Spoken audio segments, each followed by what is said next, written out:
Pouf YouTube, bonjour à tous et bienvenue. Aujourd'hui c'est Monsieur A Super, ton youtubeur préféré qui te parle. Bref, aujourd'hui on va faire ma vidéo débrief, tant attendue ou pas. Mais j'en avais pas fait l'année dernière et cette année c'était une année assez importante pour moi. Parce que c'était l'année de mes 30 ans et c'était l'année où j'ai enfin osé rouler sur le NURB avec ma voiture. Qui est le Nürburgring pour ceux qui ne connaissent pas, ou plutôt la Nordschleife.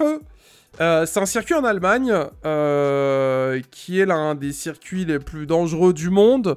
T'as 20 bornes de virage à l'aveugle et durant les touristes Spartan, t'as 15 crashs par jour, des vidéos de YouTube de partout, t'as des mecs qui se sont déjà tués là-bas plus d'une fois.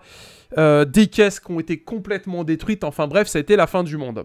Visuellement, si ça ressemble à ça, c'est normal, vous verrez la vue GoPro plus tard. Pour le moment, j'utilise la vue GoPro comme fond musical, enfin comme fond vidéo. Parce que sinon, c'était ma gueule en gros plan, donc ce qui est important, c'est ce que je raconte. Mais pour imager, il y a mon pote qu'on salue, Anto, avec sa nouvelle R8, qui est magnifique, qui va bientôt passer sur la chaîne, on va bientôt vous présenter sa voiture. Merci Zelta, ça fait plaisir, bienvenue à toi. Histoire de vous présenter, vous aurez en fond une R8 V8, full carbone, volant carbone, le reste, abonnez-vous à cette chaîne, on vous la présentera très bientôt. Et c'est justement Anto qui m'a envoyé en enfer l'année dernière dans son C63, parce qu'il a également un C63. Et bref, alors, le débrief du Nürburgring. J'avais pas vu tout ce qui se balade à l'intérieur. Alors, j'ai tout noté, histoire de pas trop dire de conneries et de pas trop oublier, et que ça soit un peu logique. On part du coup pour un petit quart d'heure d'explication. Et après, comme on est en live sur Twitch, je prendrai quelques questions et après on se retrouve en commentaire. Bref, donc, cette année, j'ai donc décidé d'y aller avec ma voiture. On est parti le samedi à 9 h, on est rentré le dimanche à 20 h. Voilà. Le Nürburgring, pour information, c'est du Nord-Pas-de-Calais à peu près 4 heures de route, environ 400 km sans péage. Parce qu'on passe par la Belgique et par l'Allemagne. En Belgique, les routes sont dégueulasses et il n'y a pas de péage. Et en Allemagne, les routes sont relativement bonnes et il n'y a pas de péage. Et il y a des autobahns, on verra ça plus tard. Donc on part à 9 h. On était en convoi, donc on avait chacun un talkie-walkie dans les bagnoles. Ça pour le coup c'était assez marrant, ça faisait vraiment Fast and Furious. Donc on se parlait entre les bagnoles. Avec les talkies. J'avais jamais fait ça de ma vie, c'est vrai que c'est plutôt marrant. Ça permet de se donner des infos sur ce qui se passe, de blablater un petit peu. Et ça fait un peu CB comme les routiers, on a fait ça en Belgique et en Allemagne. Bah voilà, c'était le truc un peu sympa, parce que c'est vrai que mine de rien, c'est assez long. On a fait la route en quasi une trotte. Pour le coup, bah, c'était stylé, j'avais jamais fait ça, c'était marrant. A noter que sur la route, j'ai rencontré Jimmy Supra. C'est un youtubeur ou un influenceur belge, je sais pas comment il se définit, ou un mécano. Moi je le connaissais parce qu'il s'était fait saisir sa Toyota Supra il y a quelques années. Et là je l'ai croisé avec son R8 V10. Pur hasard, il a une énorme R8 V10 orange. Je ne voyais pas à quoi il ressemblait. J'ai vu la voiture, du coup je me suis dit tiens putain trop bien et tout. Et comme nous aussi on avait une R8 dans notre convoi, j'ai été parler un petit peu avec le propriétaire. Et en discutant, c'est là qu'il m'a dit qui il était. J'ai fait en mode putain, mais incroyable, en fait, je te connais. Et du coup, voilà. Anecdote, mais j'ai croisé Jimmy Supra sur un parking d'autoroute. Le hasard total, je sais pas si vous voyez qui c'est. Mais voilà, pour le plaisir. Ouais, vous entendez pas le son de la voiture, c'est normal. Hein. Vous aurez le plan R8 GoPro plus tard. Abonnez-vous pour pas le rater. Donc. Belgique, Allemagne. Allemagne, Autobahn. Autobahn, c'est des autoroutes en Allemagne sans aucune limitation de vitesse. Là-bas, je prends 2,20. Je coupe à 2,20. Et les seuls cons qui font ça, c'est les Français. À ma grande surprise, sur les autobahns en Allemagne, les Allemands roulent correctement. C'est-à-dire, limite, ils sont à 130. Et ça roule pépère. Et les seuls cons qui roulent comme des dératés, bah là, c'était nous. Jeunes Français à plus de 200 km/h voie de gauche. Sinon, les Allemands, ils s'en battent les couilles. Tu vois, c'est-à-dire que nous, je vais pas dire qu'on est frustrés, mais on a des routes à 80, 90, 70, etc. Enfin bref. On arrive en Allemagne, sans limitation de vitesse. Qu'est-ce qu'on fait? On met plein gaz, on fait des fonds de compteur. Et on est les seuls à faire ça. C'est-à-dire que... Je lance une idée. Peut-être que les limitations de vitesse... Voilà, je sais pas, on pourrait s'imaginer... Enfin voilà, je sais pas. Si l'Allemagne... Comme on aime bien prendre exemple sur les autres, pourquoi on prendrait pas cette idée? Donc je propose pour ce nouveau quinquennat des autobahns en France. Bref. Du coup, tu prends 2,20. T'es le seul con sur voie de gauche avec tes potes parce que les Allemands, ils s'en battent les couilles. Et t'es en totale légalité. Incroyable. Enfin, ça fait bizarre, tu vois. On va dire qu'en Allemagne, la gestion de la vitesse est différente que celle de la France. Déjà, des radars, j'en ai pas vu beaucoup en Allemagne. En Allemagne, parce qu'on s'est un peu renseigné sur les amendes, si tu fais un excès de vitesse supérieur à 70 km/h, tu prends 600 € d'amende et tu gagnes des points. Et à partir de 8 points, je crois, t'as plus le droit de conduire. Voilà un peu le concept. Donc c'est géré différemment. Bon, c'est un autre pays, mais c'est vraiment géré différemment. Je vais pas dire que ça incite à faire des excès de vitesse, mais j'ai l'impression qu'en Allemagne, les excès de vitesse sont moins punis qu'en France. Et qu'ils ont une vision différente de la vitesse. On me dirait c'est un autre pays, donc... Voilà, bref, donc expérience assez folle de se dire tu prends 2,20 sur l'autoroute et t'es en mode ouais, c'est normal, RAS, donc voilà. Arrivé en Allemagne, donc le samedi, du coup on est arrivé en Allemagne le samedi, il était fin d'après-midi, quelque chose comme ça. Non, pas fin d'après-midi, excusez-moi, début d'après-midi plutôt, parce qu'on est parti à 9h, 9 plus 4, plus une pause, début d'après-midi. Moi, je tourne au 98 sur ma voiture. Il n'y a pas d'éthanol en Allemagne. Vous faites paniquer. Il faut prévoir des jerrycans pour ceux qui veulent pister. Donc, pas de 98, pas d'éthanol. Du coup, je mets du 102. Le 102 en Allemagne, il est à 2,20 €. Le 102, qu'est-ce que c'est? Vous avez le 95. Vous avez le 98, vous avez le 102. Ton auto tourne mieux, t'as plus de chevaux. Je vais pas dire que c'est du carburant de piste, parce que c'est pas vraiment ça. Mais c'est du carburant un peu plus. Ta voiture tourne mieux avec du 102. Je sais pas pourquoi on n'en a pas en France. Je n'ai pas d'explication là-dessus. Mais en Allemagne, pas de 98. Je voulais pas mettre de 95 dans la voiture. Du coup, j'ai fait un plein de 102 à 2,20 € le litre. Je vous laisse faire les calculs. J'ai laissé la carte bleue là-bas. Une fois que le plein est fait, pas d'éthanol, hein, je vous le rappelle, vous faites paniquer parce que vraiment vous allez pleurer parce que il n'y a pas d'éthanol. Ça n'existe pas en Allemagne. Je pense que c'est une spécificité française. Parce qu'en Belgique, je sais pas, j'ai pas eu besoin de faire le plein. Nous, on a dormi à l'hôtel Dorint. La nuit m'a coûté 153 € au lieu de 180 parce que je suis passé par l'application hotel.com. C'est pas sponsor, mais si ça peut vous aider à aller vous amuser là-bas, voilà, autant vous faire gratter un peu d'argent, ça me fait plaisir. Donc j'ai dormi au Dorint. Le Dorint, c'est l'hôtel qui est juste à côté du GP, du Nürburgring GP. Et par chance qu'on est arrivé le samedi... Je vous en parle plus tard, mais j'ai pu assister à une course d'endurance. Donc ça, c'était plutôt pas mal. Donc voilà, c'était la petite spécificité. Qu'est-ce qu'on a d'autre? L'hôtel est cool, je vous le conseille. Pour une première, c'est vraiment stylé parce que vous êtes vraiment à côté du circuit GP. Et t'es dans l'ambiance à 1000%. Donc c'est plutôt cool. C'est plutôt cool. Après. Du coup, le Dorint, vraiment cool. Je vous le recommande chaudement. L'ambiance est sympa. Après, il y a moins cher en Allemagne si vous voulez dormir près du Nürm. Donc ça, c'est plutôt cool.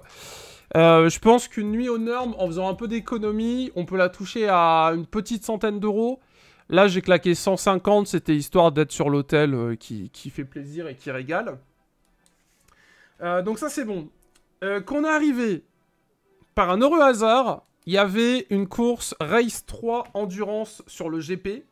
Et donc, sur le Dorint, il y a un 4e étage, accès rooftop. J'ai fait un petit vlog là-dessus, il y a une vidéo qui est disponible, donc n'hésitez pas à aller la regarder.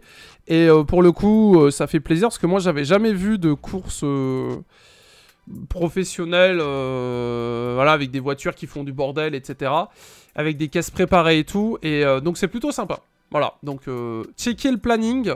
Parce que comme vous l'avez compris ou pas, mais le samedi, Le Touristenfarten, donc quand le circuit est ouvert pour les touristes, le samedi c'était de 18 à 19 et le dimanche c'était de 8h à 19h je crois.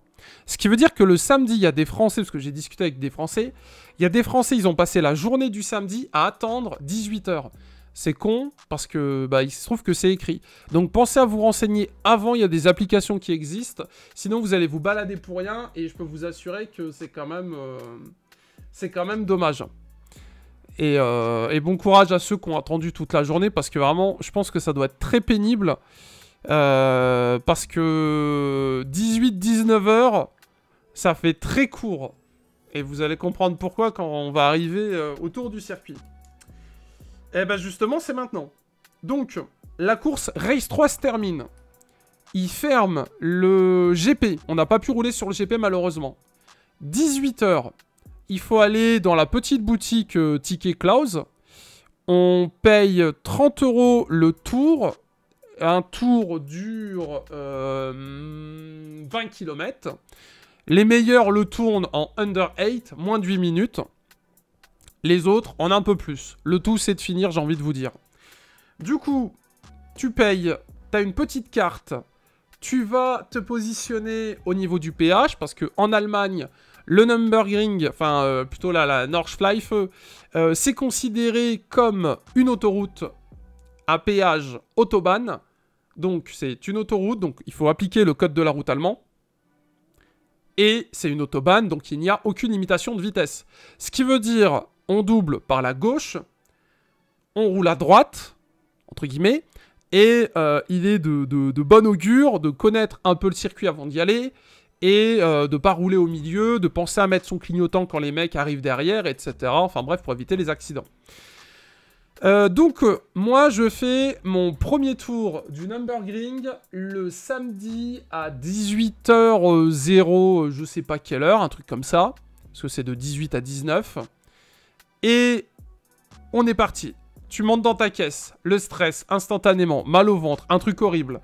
Je décide de pas mettre de casque. Pour information, vous n'êtes pas obligé de mettre un casque. Moi, j'en ai pas mis, mais vous pouvez prendre un casque de moto si vous voulez. Et j'ai pas d'arceau dans mes bagnoles.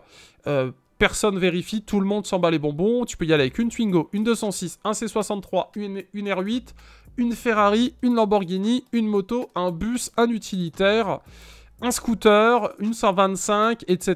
etc., etc. Bref, il y en a vraiment pour tout le monde. Je remets le tour parce qu'au final, j'ai pas fini, mais on est quasiment à la fin du samedi. Donc ça, c'est plutôt cool. Donc premier tour, vraiment incroyable. Des sensations de fou. J'ai mis 14 minutes à faire mon premier tour. Je jouais pas le temps, mais j'avais une application qui tournait en fond. À 18h20, donc c'est-à-dire que je sais pas, je venais à peine de rentrer, ou 18h15, je ne sais plus, drapeau jaune. Ça veut dire qu'il y a un mec, en moins d'un quart d'heure, il s'est planté, il s'est foutu en l'air. Bon, j'espère qu'il va bien et qu'il n'est pas blessé, parce que la voiture, je l'ai vue, elle est détruite. BMW. Le mec, dans un virage, il perd le contrôle, fin de l'histoire. Un quart d'heure. C'est-à-dire que 18h, ouverture. 18h15, drapeau jaune. Course ralentie. Donc du coup, moi, sur le coup, j'étais un peu en mode « Ah merde !» Et d'un autre côté, comme tout le monde ralentit, ça fait un peu redescendre la pression. Parce que Hans, avec sa GT3 RS, il double partout. Dans les virages, dans les lignes droites, virage à l'aveugle, etc. Il a 10 000 tours, il s'en bat les bonbons. Comme c'était les Touristenfarten, t'as les Belges, très peu de Français et les Allemands. Et tout le monde roule à fond les ballons. Moi, c'était mon premier tour. J'y allais vraiment en mode... Je connaissais un peu le circuit, mais j'y allais vraiment en mode... On finit, on casse rien, on voile pas les disques, on bouffe pas trop les plaquettes, on détruit pas les pneus, on fait pas surchauffer le moteur, on se tue pas, on se blesse pas. Enfin, j'étais un peu en mode... Vivement la fin. Voilà, dans ma tête, j'étais en mode... Vivement que ça se termine. Mais sur le moment, t'oublies tout. Parce que tu te rends compte que, mine de rien, faut envoyer. Et là, je vous ai remis le début. Vous voyez, ça tourne un petit peu, ça accélère. Et en plus, le poteau, il avance un peu. Donc, pour le coup, c'est assez impressionnant. Moi, je roule beaucoup moins vite que lui. Hein. Et malgré tout, expérience de malade mental. Et je me dis, ok, c'est bon. On arrête là. Mon week-end est terminé. J'ai fait un tour. Ça s'est bien passé. On va pas jouer avec le feu. Parce que en un quart d'heure, t'avais un mec qui avait perdu sa voiture. Donc ça aurait pu être moi. Donc j'étais très content de me dire, j'ai fait un tour, on est bon, c'est bien. Malgré tout, je me suis quand même bien amusé, parce que malgré tous les virages en aveugle et tous les pièges qu'il peut y avoir, t'as quand même des portions de ligne droite où tu peux taper un peu dedans, prendre un peu de vitesse. Et les mecs ont l'habitude de rouler, enfin pour ceux qui étaient là en tout cas le samedi. Donc dès qu'il y avait un gars derrière, je serrais ma droite, il me doublait à fond de balle, et je me remettais un peu au milieu pour pouvoir naviguer un peu sur la piste. Et dès que je voyais quelqu'un derrière, je me remettais sur la droite, il me redoublait à fond de balle, je reprenais un peu de place, je revoyais quelqu'un, etc. Et donc je fais ça pendant 20 bornes, donc c'est assez chiant parce que bah tu peux pas rouler comme tu veux, mais d'un autre côté, j'avais pas réservé le circuit, donc ça fait partie du jeu et ça évite les accidents. Vous voyez là, il est en train de s'énerver là. Vous allez comprendre pourquoi plus tard. Donc ça c'est le samedi. Samedi, terminé, au lit, dodo, réveil dimanche à 8h je crois, petit-déj 9h, et le circuit ouvrait à 8h et quelques. Dimanche on annonce de la pluie, donc je me suis dit, raison de plus pour pas tourner, et au final, petite accalmie, et il a fait plutôt beau le dimanche, donc ça c'est cool. Pareil, regardez la météo, parce que aller là-bas, circuit pas ouvert, ça fait chier. Circuit ouvert, pluie, ça fait vraiment chier, parce que rouler là-bas avec de la neige ou de la pluie, si vous avez des propus, c'est un peu casse-couille. D'ailleurs, on peut y aller en moto, hein, pour ceux qui le souhaitent, on peut y aller en bécane, mais pareil, soyons humbles, parce que c'est une boucherie ce circuit. Il y a une paire de mecs qui sont plantés. Donc, ma journée du dimanche a été entièrement vloguée. Donc ça, c'est dispo sur la chaîne live. Vous irez checker si vous voulez. Je vous ai vlogué toute ma journée du dimanche. Donc, on passe. Dimanche, je vais au YouTube Corner. C'est l'endroit où les mecs se plantent en vidéo. Le virage qui redescend et qui remonte. On a fait un live sur Twitch. C'était bien cool. Moi, je me suis bien marré. Et ça m'a permis un peu de vous partager mon expérience. Et donc du coup, ça aussi, c'est dispo en vidéo. J'ai upload la VOD Twitch sur YouTube, sur cette chaîne. Donc pour ceux qui veulent aller voir un peu à quoi ça ressemble et puis ce qu'on fait. Ça dure 57 minutes, je crois. Pas d'accident, pas de crash. Juste bon délire, bonne ambiance. Et on rigole un petit peu avec Twitch. Ça change de d'habitude. Après, je me motive. J'y avais été avec un pote. Et il avait pris sa voiture. Il devait pas rouler. Lui, c'était catégorique. Il roulait pas. Et au final, il chauffe, je me chauffe, etc. On se dit, allez, vas-y, on refait un tour. On y va. Moi, j'avais déjà ma carte. Donc, je retourne dans la petite guérite. Je paye 30 €. On me rajoute un tour. Et on entend les haut-parleurs gueuler un truc en allemand. Je parle pas allemand. Pourtant, j'ai fait allemand LV2. Mais au final, je parle pas allemand. C'est une réalité. C'est comme ça. Et ça gueule au haut-parleur, le circuit fermé, il y a eu un accident, fermeture du circuit. Faut savoir que quand le circuit est fermé, ça peut durer 5, 10, 15, 3 heures toute la journée. Donc tu sais pas si tu vas pouvoir rerouler. Moi je me dis, allez c'est pas grave, on était motivés, on prend quand même notre tour, au pire, ce sera l'année prochaine. Donc déjà, tu sais, ça te refroidit, tu te dis, ah, circuit fermé... s'il ferme le circuit, c'est qu'il y a un mec qui s'est planté. Tu te dis putain, ça pourrait être nous, etc. Tu sais, ça te fait un peu réfléchir parce que là, c'est la vraie vie. Tu plantes ta caisse, t'es pas bien. Donc, on se dit, vas-y, fuck. On a dit qu'on allait prendre un tour, on prend notre tour. Au final, le circuit rouvre un petit quart d'heure après. Et en l'occurrence, si mes souvenirs sont bons, est-ce que la GoPro... Là, vous voyez, il a ralenti son allure. Vous le verrez mieux quand je vous sortirai la vidéo. Là, il ralentit son allure et on voit qu'il est un peu vénère. Parce que bon, il y allait pour faire un temps. Et drapeau jaune. Donc là, tout le monde se traîne un peu à la queue leu pour attendre soit de passer l'accident pour y aller, soit jusqu'à la fin, c'est comme ça, parce qu'il y a de l'huile, il y a du sable sur la piste, etc. Vous voyez ce que je veux dire? Donc du coup, ceux qui roulent, ils roulent doucement. Ceux qui veulent rentrer, ils peuvent pas rentrer parce que le circuit est fermé. Donc deuxième tour, trop bien. Je faisais le lièvre, mon pote était derrière parce qu'en l'occurrence, moi j'avais déjà roulé la veille. On roule un peu plus fort que la veille. Mon deuxième tour a été fait en 12 minutes. Donc j'étais content. Dans le sens où je m'étais fait un peu plus plaisir que la veille. Mais en même temps, j'étais quand même sur la retenue parce que je connaissais pas encore les bazars et tout. Il y avait des portions où je me rappelais. Après, j'arrive sur des virages. J'avais complètement oublié qu'il y avait des virages à ces endroits-là. Mais je me fais pas peur, je m'amuse bien, je tape un peu dans la caisse. Et c'est le principal. Et après, il est... Je sais plus quelle heure il était. Milieu d'après-midi, on va faire un tour à la boutique, on mange. Et on se casse.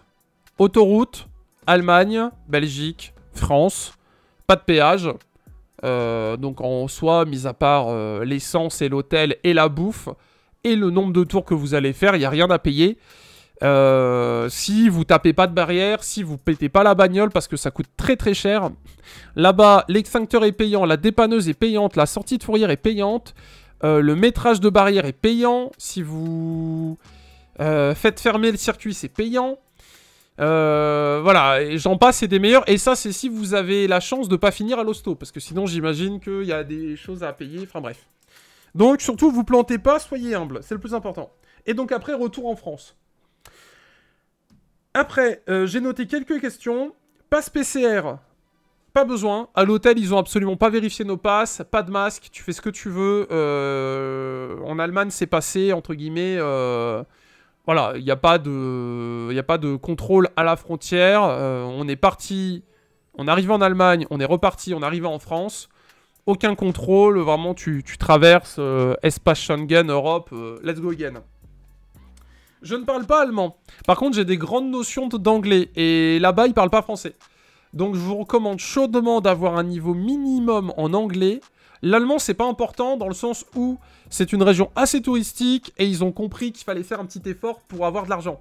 Dans le sens où, moi, à aucun moment, je suis tombé face à un restaurateur ou un gars qui ne parlait pas anglais. Tout le monde baragouine des mots d'anglais pour se faire comprendre. Moi, l'allemand, quand je l'entends, je comprends rien du tout, j'arrive rien à ressortir. Donc, en anglais, avec un niveau collège, t'arrives à te faire comprendre et tu t'en sors sans aucun souci. Donc ça, c'est plutôt pas mal. Vitesse et radar, faut faire gaffe quand même. En Allemagne, il y a pas mal de radars un peu cachés. Comme je vous l'ai dit, il y a des portions d'autobahn et des portions à vitesse. Donc, faut bien connaître les panneaux. Parce que si t'accélères à 230 sur une autoroute qui est censée être limitée et que tu te fais flasher, t'es un peu dans la merde. On n'a pas croisé la Polizei. Je ne sais pas s'ils parlent anglais, les mecs, par contre, au niveau de la police allemande. Mais tout ce qui est restaurateur et tout ce qui tourne autour du tourisme, en tout cas, ça parle allemand. T'arrives à te faire comprendre, donc ça, c'est vraiment stylé. Les autobahns, c'est vraiment un truc à essayer. Si vous pouvez, prenez une portion d'autobahn, parce que c'est vrai que ça met dans l'ambiance encore plus quand tu vas là-bas pour aller rouler sur le Nürb. Et c'est des portions, ça dure pas très longtemps, je vais pas vous mentir. Sur 4 heures de bagnole, on a dû faire, je sais pas, peut-être la moitié en Allemagne. Et on a peut-être dû rouler... honnêtement, ça va super vite, à plus de 200 km/h, mais... c'est pas... genre, t'as pas 300 km d'autobahn à la suite. Ou alors, nous, on n'est pas passé par là. Nous, on avait des portions d'autobahn, limitation, autobahn, limitation, et du coup, ça s'alterne un peu comme ça, donc c'est pas ce qu'on pourrait s'imaginer où pendant 2 heures, t'es à 240. Ça dure quelques kilomètres, j'ai pas les distances, je suis désolé, mais ça dure quelques kilomètres. Et après, au niveau des amendes, donc on s'était renseigné quand même au cas où, c'est de la thune. Et en l'occurrence, comme on a été assez sage et civilisé, on n'a pas eu de soucis avec nos amis de la Polizei. Donc c'était assez cool. Et en Belgique, n'oubliez pas, il n'y a pas d'autobahn en Belgique. Et du coup, faut faire attention. Par contre, des radars, t'en as tout le long. Mais c'était pas... Enfin, en tout cas, c'est...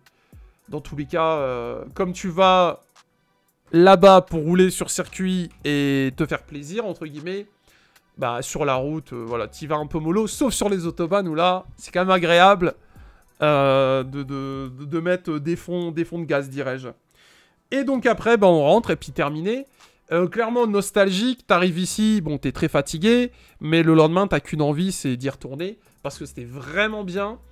Avec le recul, je me dis, j'aurais peut-être aimé faire un 3e tour, mais d'un autre côté, de base, j'étais chaud pour rien faire du tout, et juste regarder les autres rouler. Donc 2 tours, c'est très très cool. Il y avait très peu de Français, mais il y en a quand même un tout petit peu, donc ça, bah, ça faisait plaisir de discuter avec des mecs qui vivaient un peu la même expérience que nous, parce que pour beaucoup, c'était la première fois. Et malgré mon faible niveau de pilotage, mon faible niveau d'allemand, voire inexistant, et en tout cas ma faible expérience un peu automobile, mais la passion, ça restait quand même un week-end de malade mental. Ce qui coûte le plus cher, c'est l'essence. J'ai mis un plein aller, quasiment un plein sur place et balade, et un plein retour. Donc il y a quasiment 300 € d'essence. Et la nuit d'hôtel à 150 €. Après, tu peux bouffer sandwich. Et puis on est bon. A noter que le petit-déj est compris dans la nuit d'hôtel. Et qu'un tour c'est 30 boules. Donc j'ai fait 2 tours, ça fait 60 € de plus. Donc en gros c'est un Disney pour adultes quoi, tu vois. C'est comme si t'allais à Disneyland. Sauf que là, on va pas se mentir, mais Mickey, il est à 2,40 dans une GT3 RS, tu vois. C'est le Disneyland pour adultes quoi. Donc c'était trop bien. Moi je vous encourage chaudement à y aller. Mais peut-être questionnez-vous avant d'y aller. Parce que t'as une paire de mecs qui sont plantés la première fois et c'est vraiment le pire truc qui peut arriver. Voilà, c'était mon débrief. J'ai fait 3 vidéos sur place et la vue GoPro sans ma cam arrivera très bientôt. N'hésitez pas à mater mes autres petits vlogs. J'y avais déjà été l'année dernière en passager, donc ça me rassurait, ça m'a motivé à y aller avec ma caisse cette année. Et c'était vraiment sympa. Et en plus, le truc de cool, c'est que l'Allemagne, c'est pas si loin que ça. Hein.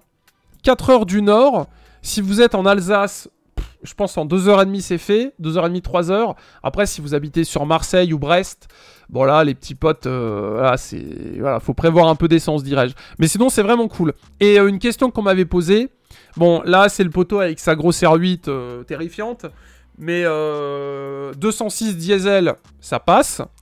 206 RC, ça passe, etc., etc., etc. Voilà. Bon, bah écoutez, la vidéo s'est coupée. Donc, c'est la fin également de ce débrief. Du coup, bisous. J'ai pas de code promo. Mais je vous recommande... Tiens, je vous recommande une application. Attendez. Alors, je vous recommande l'application Nordschleife Pace Note. Là. Ok. Cette application-là, c'est pas une sponsor, hein. Elle est gratuite, pour information. Cette application vous permet, et ça c'est vrai que ça c'est le bonus Monsieur Rasuper, ça c'est vraiment mon bonus. Elle vous permet de connaître les horaires d'ouverture de la Nordschleife. Donc là vous voyez que c'est de 17h30 à 19h30. Et nous on y a été 23-24, c'était de 18 à 19 et de 8h à 19h. Donc c'est-à-dire que si les poteaux français qui avaient été, ils l'avaient eu, ils se seraient pas ramenés là-bas le matin. Donc ça c'est vraiment cool. Et l'application permet également d'avoir la possibilité d'enregistrer ses temps. Donc pareil, c'est plutôt cool. Dans le sens où, voilà, tu vas au Nürburgring, c'est toujours sympa de pouvoir se faire son petit plaisir, vous voyez ce que je veux dire. Donc ça, bon délire. Et en plus de ça, t'as la possibilité d'avoir la météo. Et c'est vrai que mine de rien, la météo, c'est plutôt cool parce que, tu vois, t'arrives là-bas. Il neige, t'es un peu dégoûté. Donc la météo, c'est parfait. Voilà, donc télécharger ça, c'est vraiment le bonus. Bisous, salut. Fin du débrief.